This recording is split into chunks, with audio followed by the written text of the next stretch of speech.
Welcome to Carrickmacross, a town situated in South County Monaghan.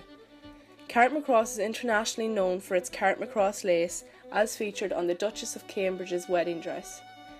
Carrickmacross is a market town which developed around a castle built by the Earl of Essex in 1630.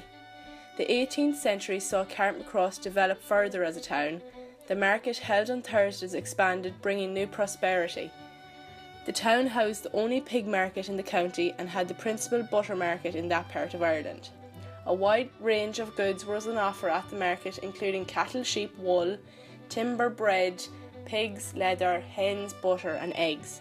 Originally, goods were sold at stalls in the street or on the approach roads to the town. However, over the years, shops became more commonplace. In the early 1840s, the population of Ireland was almost 9 million. 3 million of whom were destitute primarily due to evictions by landlords.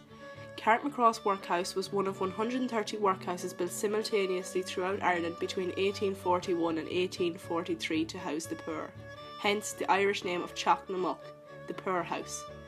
The poor had to apply for admission to the workhouses, and successful applicants had to surrender any land before entering as inmates. Once admitted, they were subjected to a strict regime. Families were segregated and forbidden from seeing each other without permission. Their diet was meagre and unvarying. Difficult and often pointless work had to be undertaken, and there was little heat and no comfort. These deliberately harsh conditions meant that workhouses quickly became known as the poor man's jail, and the poor only applied for admission as their last resort. Carrickmacross Workhouse was built to house 500 people. However, by 1851, nearly 2,000 men, women and children were crammed into the building. Under the paupers' emigration scheme between 1848 and 1850, 4,112 girls between the ages of 14 and 18 were emigrated from Irish workhouses to Australia as wives and servants of the settlers and convicts there.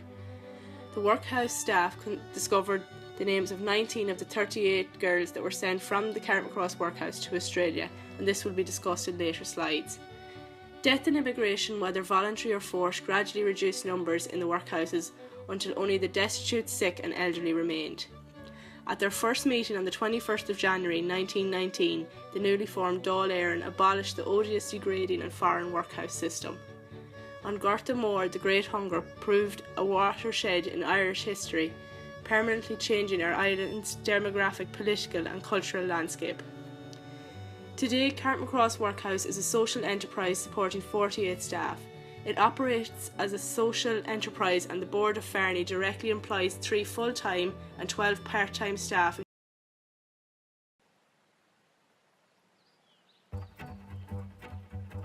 In January 1839, George Wilkinson, an English architect, was appointed as the Commissioner's Architect in Ireland. He was responsible for the design and erection of all 130 workhouses. Nearly all of these workhouses were designed in an 1840s Tudor domestic idiom, with picturesque gabled entrance buildings which contradicted the size and comfortlessness of the institutions which lay behind them. It is believed that at this time it was one of the biggest construction schemes happening in Ireland, and this scale may never be seen again. Up to 100,000 people worked on the site. Most of these were farmers who were looking for refuge. 50,000 men with horse-drawn carts were transporting materials to the workhouses from local sites. The Carrickmacross Workhouse is situated on a 6-acre site similar to the others in Ireland.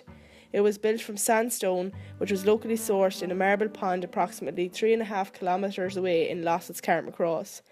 There were 2 ponds here, and all of the sandstone was collected and transported back to the workhouse. The mortar which filled the joints was known locally as rabbit sand. Lime would be soaked in a 6-foot pit until it formed a putty. Then it would be soured out and mixed with cement. Small chipping, named rough stuff, was also mixed in so that if the stone was sloped, the mortar made the stone sit up and created a level bed. This resulted in less wastage of materials, and time was saved by not having to cut up the stone.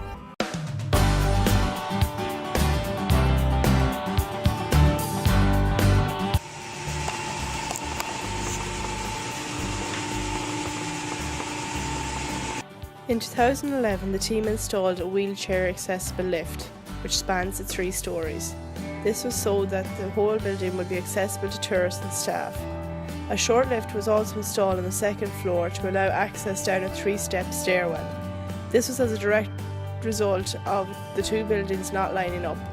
A stairway had previously led from the main building up to the dormitory, leaving a 2-foot 6-inch gap which needed to be dealt with. In order to fill such a void, the team placed steps here and installed the short lift at a later stage.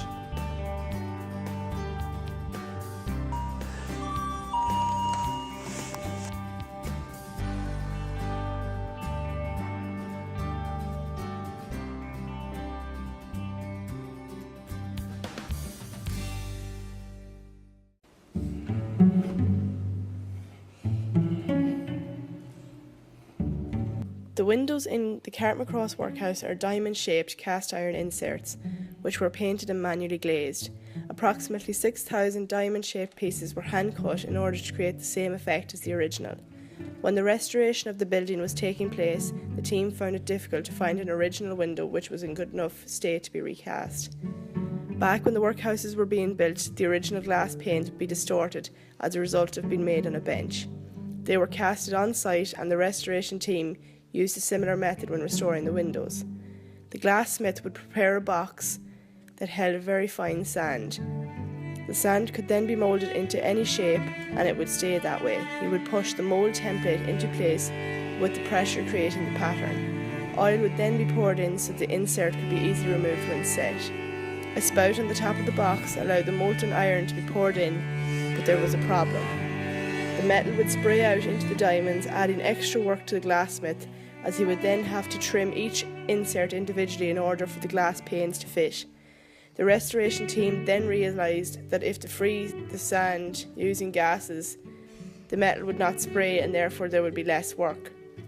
The window frame itself was made from pitch pine and was painted with a red gloss. All the windows are singly glazed, with just some window putty holding them in place. It is apparent that heat loss was a major problem in the workhouses, but they did not mind because at the time tuberculosis was a rampant killer, and the more ventilation the better.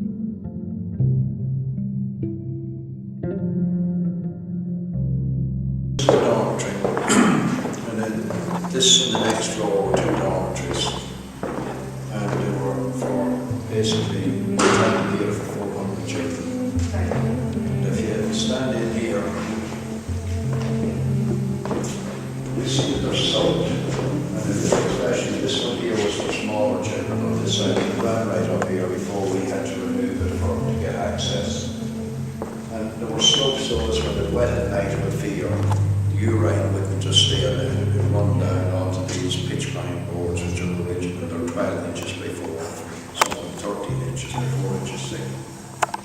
And then the platform here, there was a runner board come up here, right up the middle of it. Lakeland Dairies had removed it, and the sled tent head on it, on the straw again, and a jute bag over them, kind of, jute. Yeah. And all those vents were open there, 1, 2, 3, and these ones here.